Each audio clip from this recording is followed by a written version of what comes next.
al libro de Mateo, capítulo 16, versículo 21. Desde entonces comenzó Jesús a declarar a sus discípulos que le era necesario ir a Jerusalén y padecer mucho de los ancianos, de los principales sacerdotes y de los escribas, y ser muerto y resucitar al tercer día. ¿Que le era necesario qué? Padecer. Esta es una de las partes que nosotros más evitamos. Pero todo el que quiera vivir piadosamente padecerá persecución. Todos los que están aquí en esta mañana, en este lugar, están matriculados en la escuela del padecimiento. Ahora, pero la cuestión es que yo padezca de acuerdo a mi naturaleza, de acuerdo a mi carne. Alguien dijo por aquí muy sabiamente: sufres todo lo que sufres porque no sufres como Dios quiere que sufras. En Dios hay un sufrimiento. Jesús, por ejemplo, si Jesús sufrió. Ahora, pero lo importante no es entonces el sufrimiento, sino lo que hay más allá, lo que hay después. Por eso Hebreos nos dice que cuando Jesús tenía al frente de la cruz, Jesús no se quedaba con la expectativa de la cruz, sino que miraba lo que había más allá de la cruz. Eso es lo que dice Hebreos capítulo 12. Puesto los ojos en Jesús, el autor y consumador de la fe, el cual por el gozo puesto delante de él. El problema de muchos de nosotros es que nos quedamos mirando la cruz, en lugar de mirar el gozo que hay después de la cruz. No se quede usted viendo las circunstancias que le rodean en este momento, los conflictos que tal vez tiene en su casa, sino que tenemos que poner la mirada y nuestra expectativa tiene que estar más allá de cuatro paredes, tiene que estar más allá de lo que vivimos en este plano material, porque nosotros no fuimos hechos para quedarnos en este plano. Acuérdense que Jesús dijo: mi reino no es de este mundo.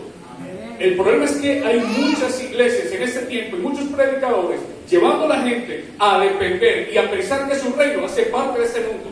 En este mundo, el mundo nos va a odiar, el mundo no nos va a amar, vamos a entrar en conflicto con ellos.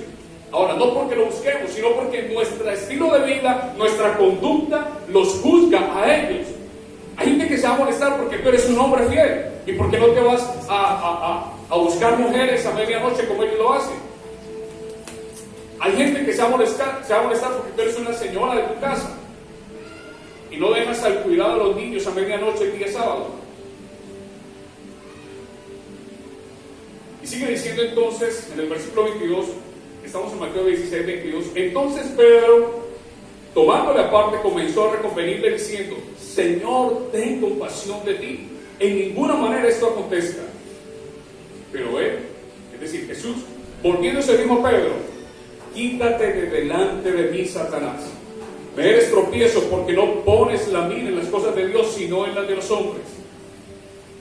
Entonces Jesús dijo a sus discípulos: si alguno quiere venir en pos de mí, voy a pedirle que la iglesia por favor lo lea conmigo a la voz de 3, lo que siguen adelante. Si alguno quiere venir en pos de mí, 1, 2 y 3, niéguese a sí mismo y tome su cruz y sígame. Uno quisiera saltar ese pasaje en la Biblia. No podemos. Porque todo el que quiera salvar su vida la perderá, y todo el que pierda su vida por causa de mí la hallará. Porque ¿qué aprovecha el hombre si ganare todo el mundo y perdiere su alma? ¿O qué recompensa dará el hombre por su alma? Yo quiero entonces decirle que la cruz del cristiano es la negación. Es lo que Jesús dijo, ¿no? Todo aquel que quiera venir en pos de mí, niéguese a sí mismo, tome su cruz. La cruz del cristiano es la negación. Y la negación, entre otras cosas, es obediencia. ¿A quién le gusta obedecer? A mí no me gusta obedecer, a no ser que entienda el propósito de la obediencia. ¿Y saben qué es lo interesante de todo esto? Que Dios nos reveló el propósito. Hay un destino para nosotros, hay un destino eterno para nuestra alma, hay una provisión que Dios tiene para nosotros. Usted se puede saber quién se ha salido de su propósito, porque usted lo puede ver caminando sin cruz. Todo cristiano tiene que llevar una cruz. Esa es una de las marcas y ese es el equipaje. Nosotros cuando nos vamos de paseo tomamos las maletas, el cepillo de dientes, que no falte esto, que no falte aquello, que no falte lo otro, y en nuestro diario vivir lo primero que necesitamos nosotros llevar con nosotros es la cruz. Porque no hay cristianismo sin cruz. Y este no es un mensaje negativo de ninguna manera. Yo les dije, quiero señalarles camino, porque esa es la verdadera iglesia del Señor. Ahora, y hay una cosa que es la que más me impresiona en este tiempo, y eso es lo que me ha llevado a mí a hacer un cambio en cuanto a muchas cosas. Yo pudiese ser un motivador y pudiese decir cantidad de cosas y prometerle a la gente casa, carro, finca y beca y todo este tipo de cosas, pero desviar a la gente del propósito y de la eternidad en Cristo Jesús, y Dios me guarde de eso. Necesitamos estar claros, que pase lo que pase, suceda lo que suceda, y más ahora. ¿Sabe por qué? Si usted ha visto la noticia, mire todo lo que está aconteciendo a nivel mundial. No me diga que esto va a ser parte de una situación normal. El hecho de que usted en ese momento tenga sobre su rostro un trapo que le impide la respiración, eso no es normal. Eso hace parte de todo lo que la Biblia, por los siglos y las edades, nos ha enseñado. De manera que este es un tiempo para muchos de nosotros de preparación. Nosotros decimos, no, es que estoy padeciendo persecución. Ay, ¿cómo está siendo perseguido? No, es que se me quemó el arroz esta mañana, yo lo voy a dejar en bajito, y esa es la persecución que tenemos. Persecución la que están teniendo en ese momento los cristianos en Afganistán, que se sienten abandonados, que se sienten solos, que las madres tiran a sus hijos por encima de una barricada, por encima de una alambrada, y sus hijos quedan allí engarzados, a causa de lo que los talibanes están haciendo con ellos. Eso es persecución. Y la persecución también va a llegar a nosotros. Por eso necesitamos predicar un evangelio diferente al que han venido predicando las iglesias, los predicadores durante todo este tiempo. Un evangelio motivacional, no más motivación. En lo personal yo no quiero motivación, yo quiero conocer a Jesús. Yo quiero ser participante, como dice el apóstol Pablo, aún si es necesario, de sus padecimientos. Y estimar todo por basura. Y no estoy ni a mitad de camino. Pero necesitamos como iglesia cambiar. Y esto hace parte de la obediencia.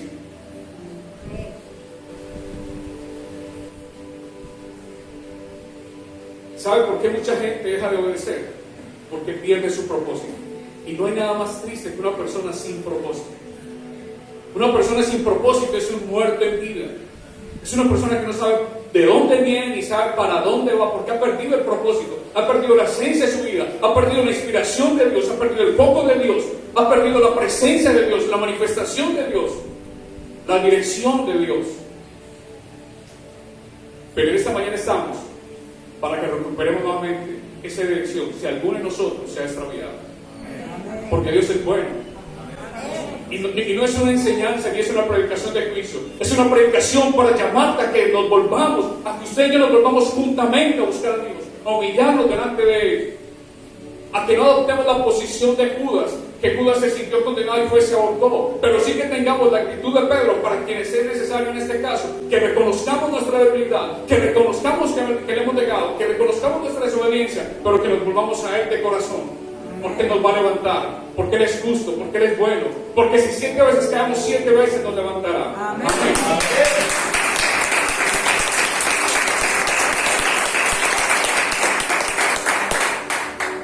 Y en el libro de Salmos, la palabra nos enseña en el capítulo 40, versículo 8, una de las principales maneras como nosotros tenemos que aprender a ver la obediencia.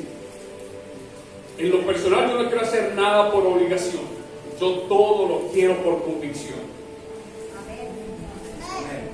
Salmo 48. Dice, el hacer tu voluntad, Dios mío, me ha agradado. Y tu ley está en medio de mi corazón. Nosotros tenemos que llegar a ese punto. Ese tiene que ser nuestra oración, tiene que ser nuestro clamor. Que podamos decir, Señor, el hacer tu voluntad me ha agradado. Aun cuando en el momento las cosas estén patas arriba, aun cuando en el momento todo esté al revés, aun cuando en el momento todo sea un conflicto, aunque las puertas estén cerradas, pero Señor, que yo pueda hacer tu voluntad. ¿Usted cree que para Jesús no era difícil? Por eso Jesús decía, Señor, pasa de mí esta copa, pero que no se haga mi voluntad, sino la tuya. Porque Jesús sabía que tenía que llegar al monte de la calavera, tenía que llegar con una cruz a cuestas. Nadie en el cielo va a entrar erguido y con sus títulos y con tantas cosas que hizo, con cuántos milagros, con cuántos cojos, con cuántos paralíticos, no, nada de eso. Al cielo vamos a entrar humillados, mansos, humildes.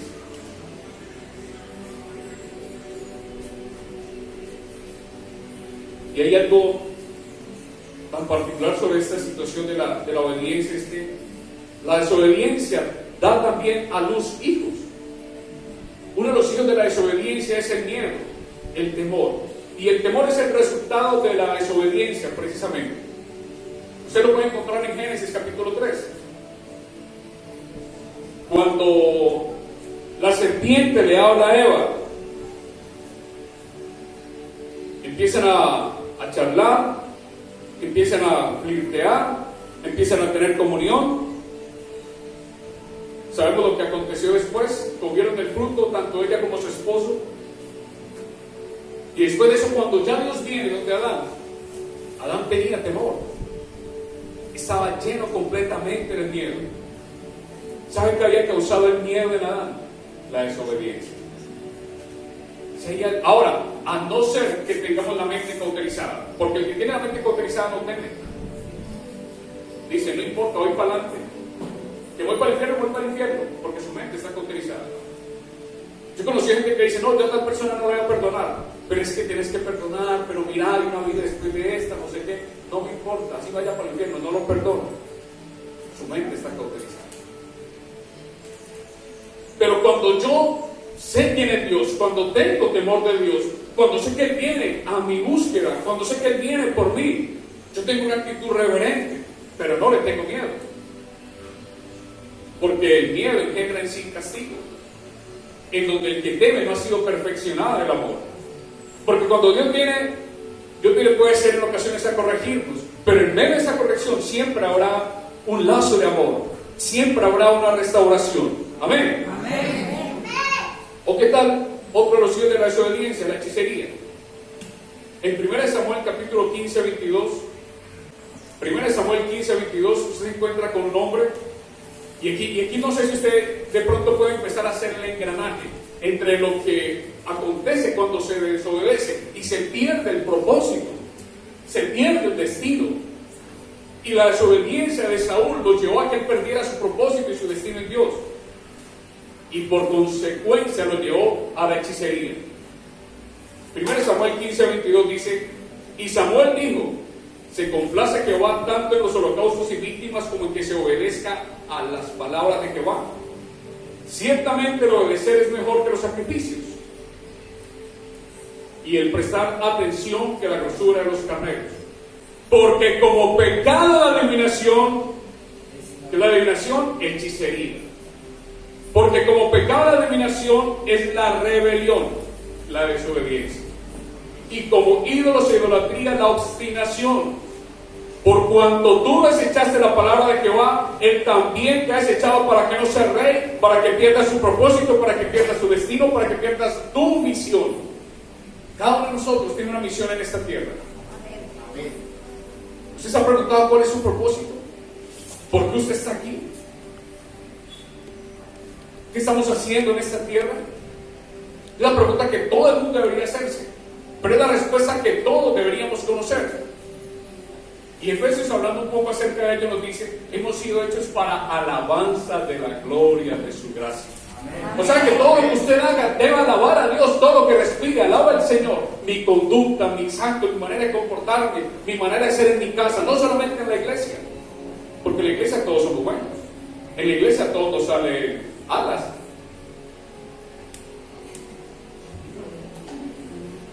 Denle un aplauso al Señor como para que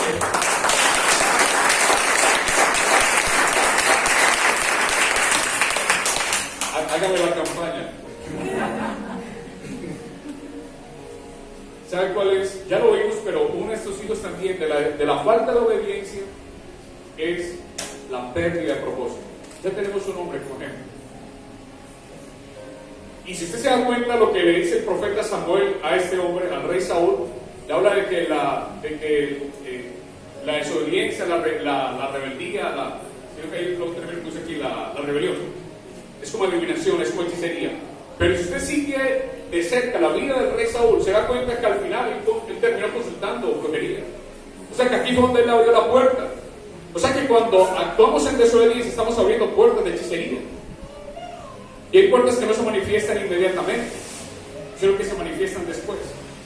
De manera que si algo nosotros tenemos que tener cuidado de qué puertas hemos abierto para que las cerremos en esta mañana. Amén. En ese mismo orden de ideas,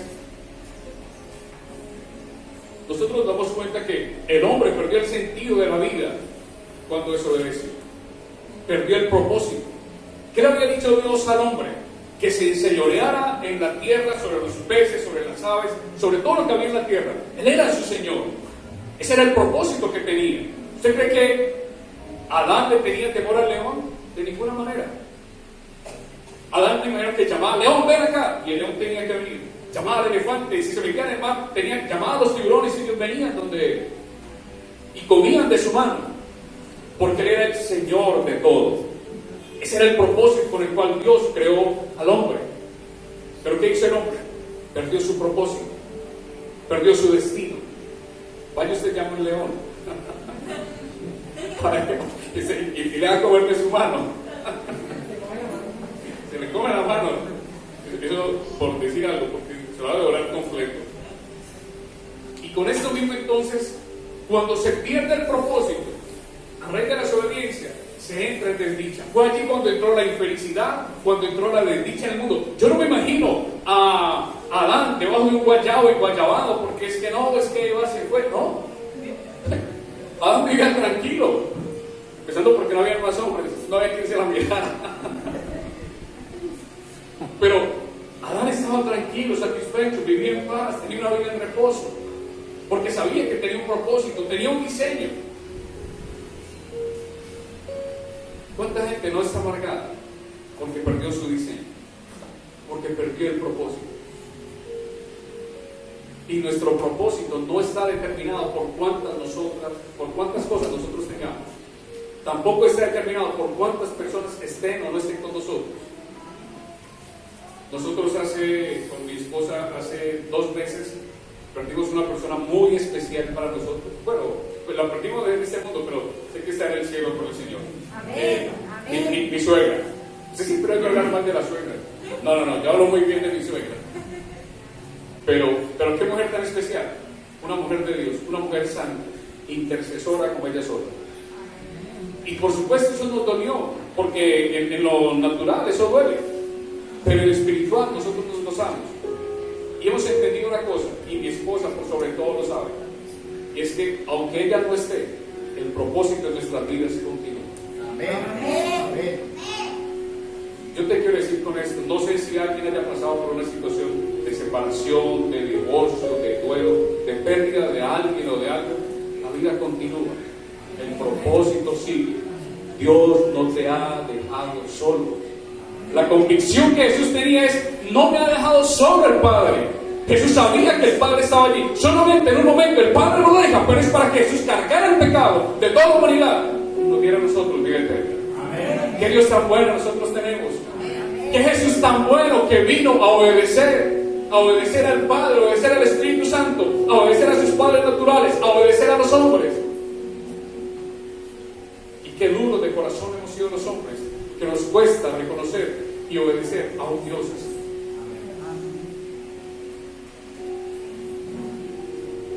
Martin Luther King, que fue uno de los hombres que más luchó por la liberación de las negritudes en Estados Unidos, por todo el conflicto que se presentaba racial.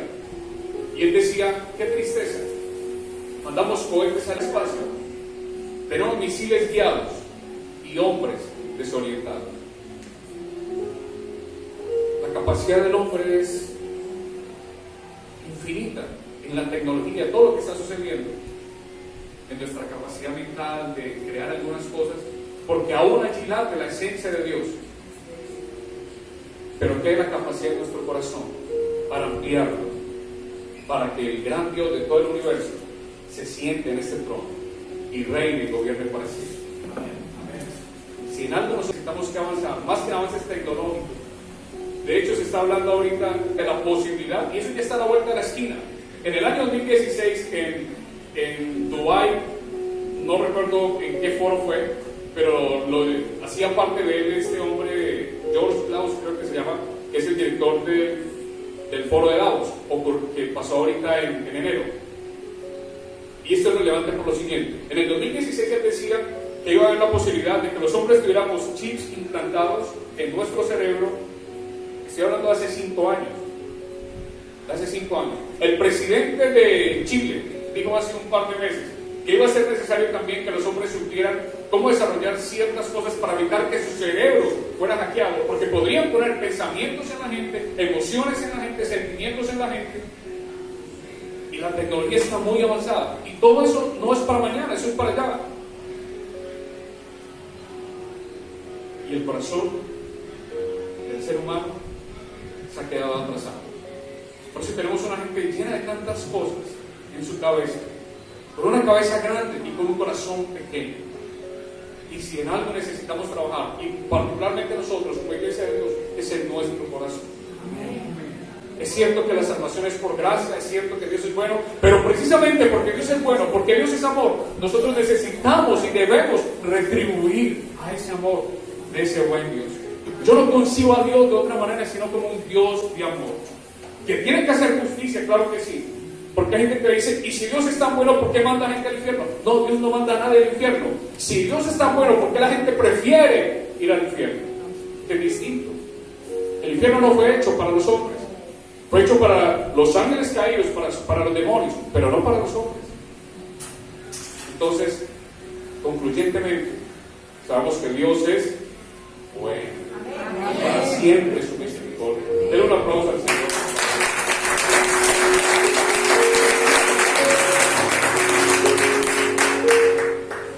Y tu obediencia radical a Dios va a desatar bendición radical de Dios. Usted quiere ser bendecido, obedezca. Entienda, no entienda, le duela, no le duela, obedezca. ¿Y a quién debemos obedecer principalmente? Pues a Dios, claro que sí. Pero también entendemos que Dios ha puesto hombres y mujeres también, claro que sí, a los cuales nos debemos sujetar. Por eso la Biblia en hebreo dice que imitemos la conducta de nuestros pastores, que miremos su ejemplo. Entonces, aquí hay una demanda en doble sentido. El pastor debe dar ejemplo, tiene que tener una conducta, pero sucede que la iglesia también, que ve al pastor, debe imitar esa conducta. Tu obediencia expresa tu determinación, y tu determinación en Dios traerá bendición. Usted puede ver el caso del joven rico, un hombre al cual Jesús le dijo, te falta una sola cosa, obedéceme en esto, vende todo lo que tienes, dáselo a los pobres. Y él se fue entristecido. Pero se encuentra otro hombre, que es el apóstol Pedro, y dice, Señor, pero ¿cómo así? ¿Quién entrará en el reino de los cielos? Si nosotros que le hemos dado todo, entonces Jesús ahora le muestra la parte de la bendición. No hay quien haya hecho esto, haya dejado padres, hermanas, esposas, hijos e hijas, casas, etcétera, que no reciba 100 veces más en este siglo, y la vida y la eternidad y la salvación en la vida venidera. Ahí está la parte de la bendición. Pero ¿dónde empezó? En la obediencia. Mire todo lo que se perdió el joven rico. La obediencia, repito, va ligada a tu propósito. Cumplir el propósito es la meta, y la obediencia es el mapa de ruta.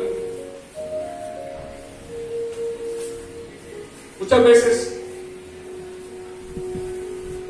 recuerde que el propósito es la meta y la obediencia es el mapa de ruta. Y muchas veces la gente se pierde en la vida porque perdió su mapa de ruta, que es la obediencia. Porque la obediencia es la que nos va a indicar paso a paso hacia dónde debemos nosotros caminar para llegar a la meta, al premio y el supremo llamamiento en Cristo Jesús. Por eso hay gente que se aparta, por eso hay gente que deja de creer, por eso hay gente que deja de ser una y otra cosa para Dios, por eso hay quienes dejan de servir a Dios porque perdieron su mapa de ruta, porque perdieron la hoja de ruta, porque perdieron el camino y la obediencia. Permítame imaginarme lo siguiente. Uno de ellos fue Abraham.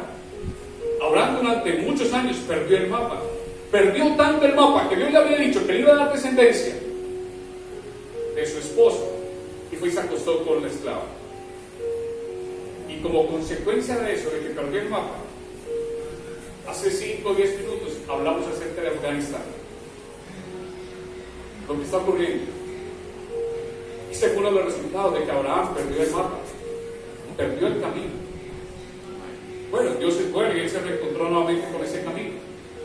porque la descendencia le había sido prometida y le había sido dada en una promesa en su esposa, no en la esclava. Ahora, yo me imagino que, permítame imaginar lo siguiente, que en el monte Sinaí pasó algo muy particular. Estoy imaginando, ¿no? Estoy imaginando, no diga, es que la doctrina, no estoy hablando de doctrina, estoy imaginando. Dios le dijo a Abraham que sacrificara a su hijo. Y Abraham tenía que actuar en obediencia e ir a sacrificar a su hijo. Ahora bien, yo pienso que en ese momento, imaginando, quedó un vacío, porque no un sacrificio el que Dios había pedido, sino que fue un cordero que estaba trabado, enredado en un zarzal, el que se sacrificó. Pero entonces, cuando Dios ve la obediencia de ese hombre como la de ningún otro hombre, ¿quién de ustedes o quién de nosotros sería capaz de decir, voy a sacrificar a mi hijo? Lo primero que le diría, pero ¿qué Dios es este? ¿Pero cómo Dios me está pidiendo eso? ¿Pero es que Dios se enloqueció o qué? Y Dios le había pedido a Abraham su hijo, pero es que no hay cosa que Dios no te pida que no tenga un propósito. Y entonces, claro, Dios mira esa escena, mira ese cuadro, y vino un hombre obediente hasta la muerte, en la muerte de su hijo. Y Dios le dice, no, detente. Y Abraham se detiene y no sacrifica a su hijo. Pero entonces ahora Dios dice, me estoy imaginando, ahora entonces Dios dice, ese vacío que quedó allí, de esa obediencia, ese faltante, yo lo voy a suplir en la persona de mi hijo Jesús, para que la obediencia sea completa. Lo que haya que entregar, lo voy a entregar, lo que haya que dar, lo voy a dar. Y ahí entonces nos entrega a su hijo Jesús, para que ese vacío que quedó allí fuese llenado. Me estoy imaginando.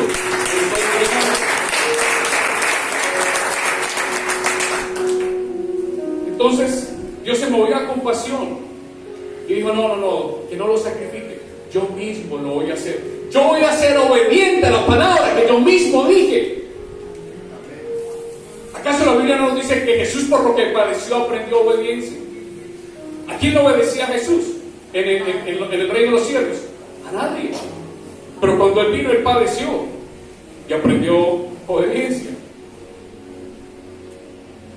Es que es muy fácil cuando uno mira los toros desde la barrera. Como el cuento del tipo que está en un edificio sumamente alto, un rascacielos a cientos de metros sobre la tierra, y entonces él tomó un monociclo. Un monociclo es, no sé, una bicicleta que no tiene dirección, sino solamente tiene una llanta. Lo que hacen los equilibristas. Y entonces él pone una cuerda de un lado a otro, y él se sube al monociclo y empieza a pasar de un lado a otro. Y la gente empieza a golpearse abajo y todo el mundo empieza a aplaudir. ¡Bravo, bravo! Y el tipo entonces les pregunta, ¿ustedes creen que yo soy capaz de ir de este extremo hasta el otro extremo con una persona sobre mis hombros? Y todo el mundo lo mira, sí, tú puedes, hazlo, bravo, tú puedes. Y él los mira de nuevo y le dice, ¿quién viene y se sube sobre mis hombros? Ninguno, ¿quién sabe? Así pasa a veces con la obediencia. Queremos que todos obedezcan. Sí, no, hermano, usted puede obedecer, usted puede hacer, usted se sujeta. Hermana, sujétese a su marido. Y somos buenos para mandar a los demás a hacer las cosas. Pero cuando nos toca hacerlas a nosotros. Pero yo le quiero decir, ahora sí lo voy a animar y lo voy a motivar. Bravo, tú puedes. Dígale a tu hermano que estás bravo, tú puedes.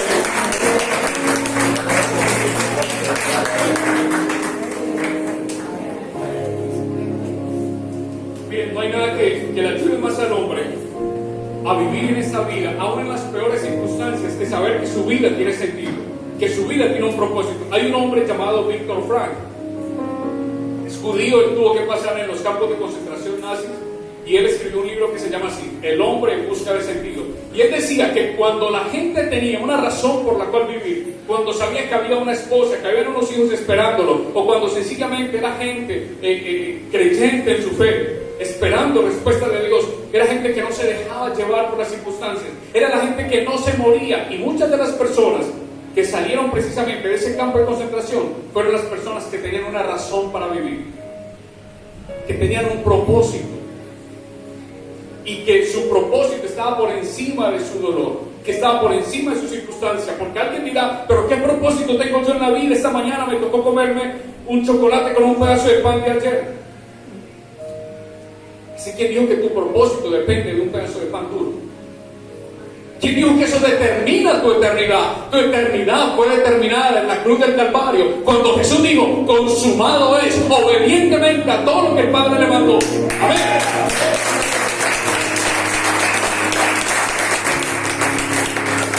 Y tu vida sigue teniendo sentido aún en las peores circunstancias, aún cuando vayas de camino a la cruz. Cuando Pedro se le atraviesa a Jesús y le dice, Señor, no permitas que esto te suceda, Jesús le dice, apártate de mí, Satanás, porque pone la mirada en las cosas de los hombres y no en las de Dios. Porque yo tengo un propósito, y en ese propósito voy a padecer, en ese propósito tengo que ir a Jerusalén, voy a sufrir, voy a ser vituperado, me van a humillar, me van a torturar. No importa, tengo un propósito y soy obediente a ese propósito, porque tengo un Dios que me va a salvar, que aún después de muerto me va a resucitar, me va a dar vida juntamente con Él. Amén.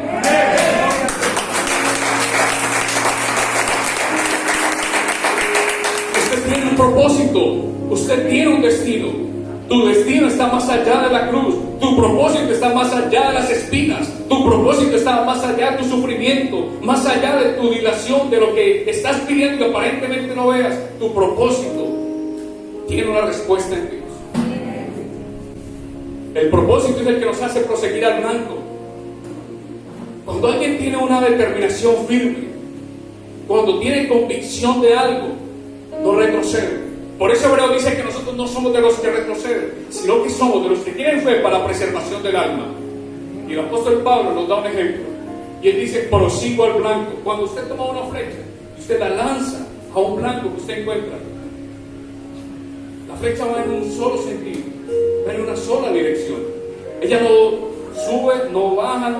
Usted la lanza a la derecha, ella va en un solo sentido. Nosotros somos como flechas en la aljaba de Dios. Y Dios nos ha lanzado con un propósito, con un destino. Y tal vez por esa razón estamos nosotros en este tiempo.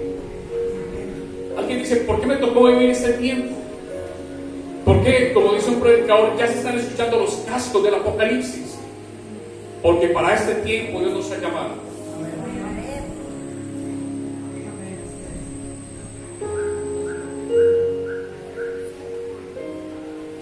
Y es cierto que el propósito no necesariamente te va a llevar por el camino más corto, pero sí por el camino correcto.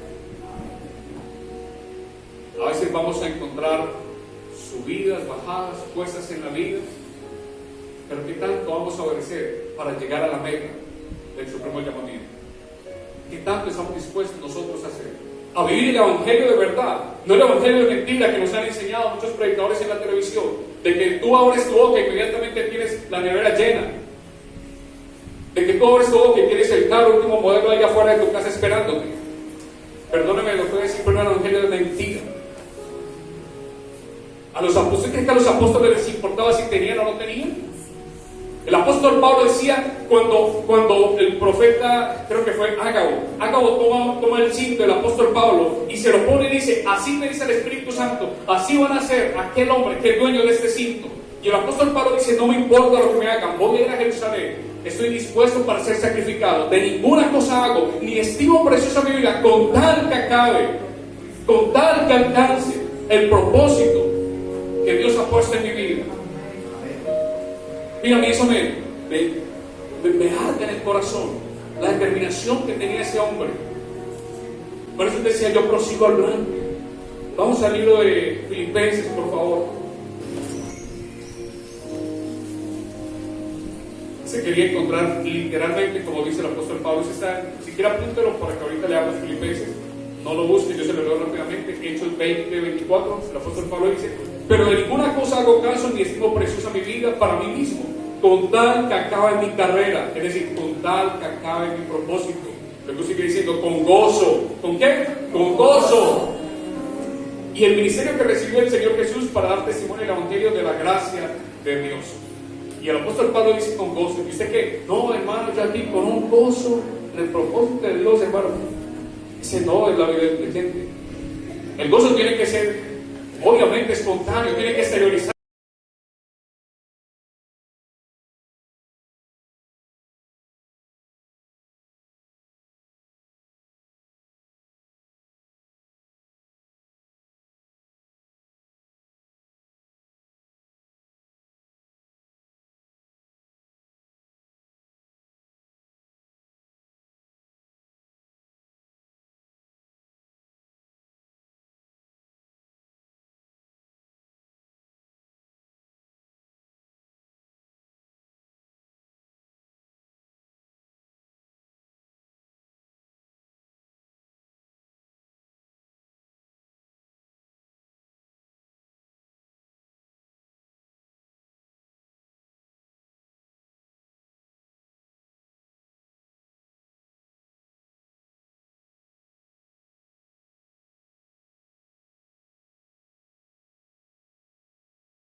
ciertamente aún estimo todas las cosas como pérdida por la excelencia del conocimiento de Dios.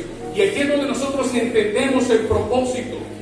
Las cosas que usted pierde no necesariamente significa que te hicieron perder el propósito, porque el propósito continúa a pesar de las cosas, a pesar de las adversidades, a pesar de los problemas, a pesar de los conflictos. Y él sigue diciendo: mi Señor, por amor del cual lo he perdido todo y lo tengo por basura para ganar a Cristo. Lo que Pablo había perdido no le impedía seguir avanzando. Él decía: esto es basura, no importa, lo perdí, es basura, sigo adelante. Y ser hallado en Él, no teniendo mi propia justicia, que es por la ley, sino por la que es por la fe de Cristo, la justicia que es de Dios por la fe, a fin de conocerme. Aquí usted encuentra otro propósito: conocerle a Él, conocer a Jesús. Cuando usted conoce a Jesús, usted nunca lo deja. Cuando usted conoce a Jesús, usted aprende a ver la obediencia de otra manera. Y sé que ya el tiempo se me está acabando, pero quiero empezar a cerrar entonces mostrándole la obediencia desde otra perspectiva, desde la otra cara de la moneda, que muy pocas veces nos han enseñado, y es la obediencia desde el punto de vista del amor. Y pienso que esta es una manera de abordarla con una mayor revelación. Lo que le decía hace un instante: nadie quiere hacer las cosas por obligación, pero es distinto hacer las cosas por amor. Por amor yo obedezco, por amor yo me sujeto, por amor yo renuncio, por amor yo entrego.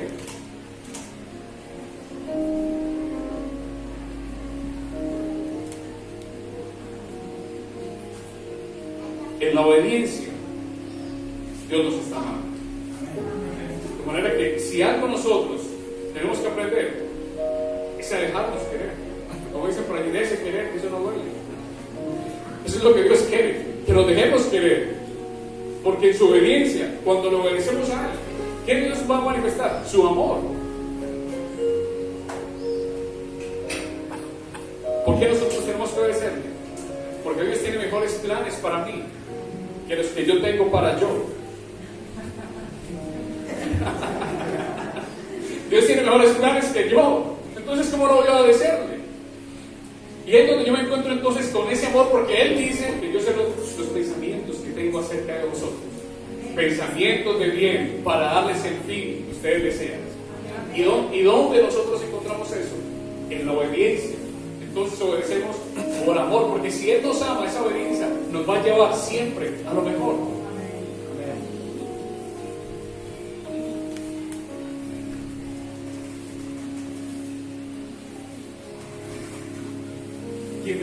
Quien descubre su propósito va a obedecer, porque va a entender su naturaleza. Usted pudiese tener un león, lo encierra en una jaula, usted le pone un televisor con una pantalla 3x3 de esas que venden ahora, pantalla curva, no sé qué, con sonido estereofónico. Usted le pone al león, le pone esa pantalla en la jaula y le pone una ovejita y le muestra lo pacientes que son las ovejas, lo tiernas que son las ovejas, lo cariñosas que son las ovejas, lo mansas que son las ovejas. Usted quita la pantalla. Ahora usted mete una oveja en esa jaula. ¿Qué va a pasar?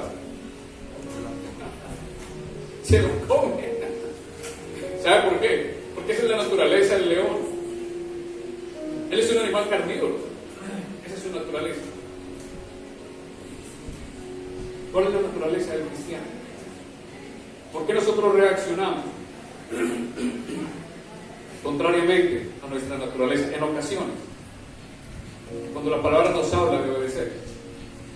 Si nuestra naturaleza es la naturaleza de Jesús, Jesús fue obediente hasta la muerte, ¿por qué nosotros reaccionamos de manera contraria? ¿O cuál es la naturaleza que nosotros tenemos? Sería una buena pregunta. Sería un buen análisis que debiéramos nosotros hacernos. ¿Qué naturaleza estoy teniendo yo? ¿En qué naturaleza estoy caminando? ¿En una naturaleza carnal, pecaminosa, adánica? ¿O estoy caminando en la naturaleza de Jesús?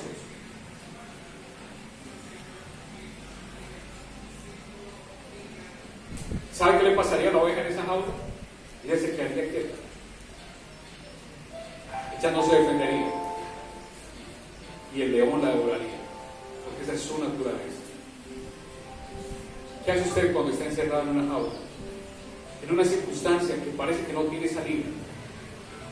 Cuando usted se molesta en su casa, cuando se molesta con sus hijos, con su esposo, con su esposa, con los vecinos.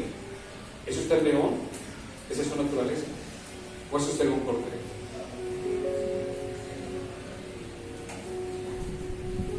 El objetivo de la obediencia es hacer la voluntad de Dios. Por eso cuando entiendo mi propósito voy a obedecer.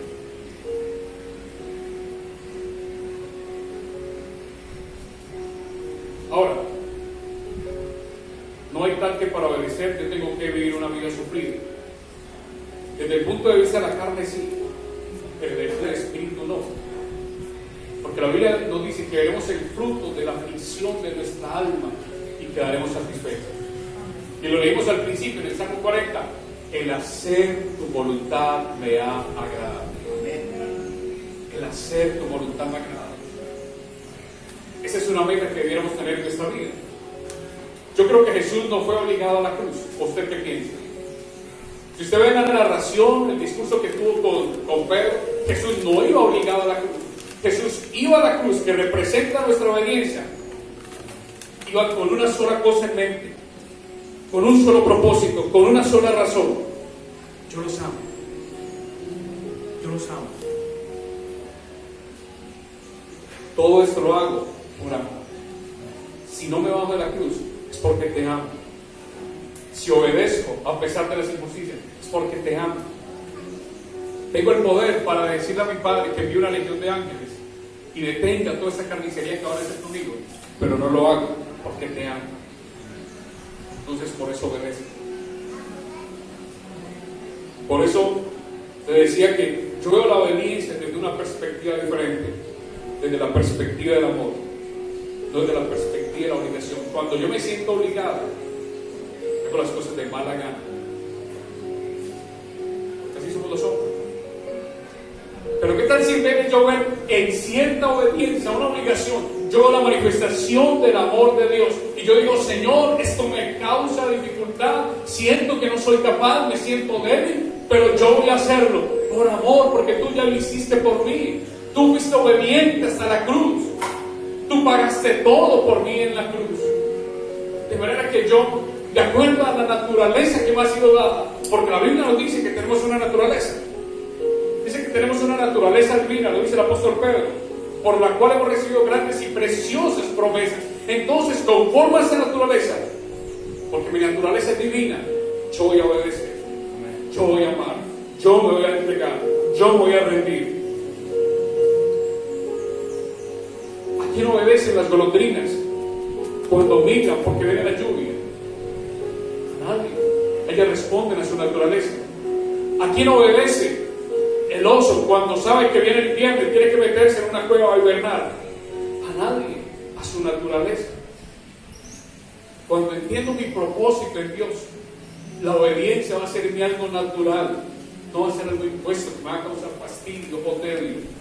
De esa manera no obedeció Jesús ir a la cruz, ya lo dije, sino que lo hizo por amor.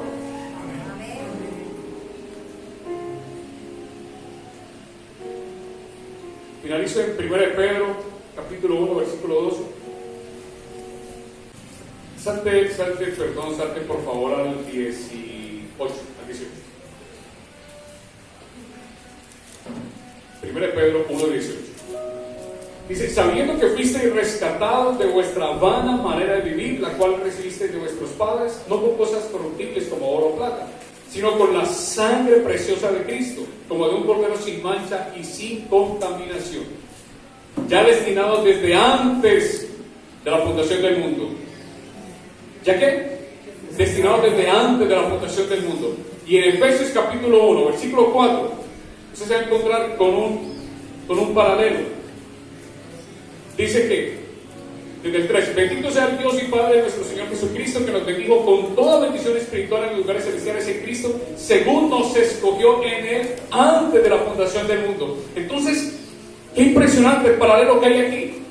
El Padre escogió a Jesús para el sacrificio desde antes de la fundación del mundo. Y nosotros fuimos escogidos para ser bendecidos en Él desde antes de la fundación del mundo. Hay una identidad en este propósito, hay una identidad en esta naturaleza. Y eso mismo es lo que he querido decirle en esta mañana. El propósito que había en Cristo Jesús es un propósito en el cual abarcaba a cada uno de nosotros. Por eso Jesús se hizo obediente hasta la muerte de la cruz. El propósito en nosotros abarca nuestra casa, abarca nuestra familia, abarca nuestros hijos, abarca nuestros vecinos, abarca nuestra comunidad. Por eso necesitamos ser obedientes, porque cuando, imagínense que Jesús hubiese perdido el propósito, nosotros lo hubiésemos perdido. De usted y de mí, que somos como puertas, depende del propósito de mucha gente que nos rodea. Hay gente que no te va a decir nada, pero está mirando tu naturaleza, está mirando tu conducta, y de una u otra forma su propósito está escondido en tu propósito. Por eso Jesús decía: cualquiera que haga tropezar a uno de estos pequeños, que nosotros no seamos de tropiezo para nadie, sino que nuestro propósito se mantenga siempre firme. Amén. Póngase de pie, por favor, esta mañana.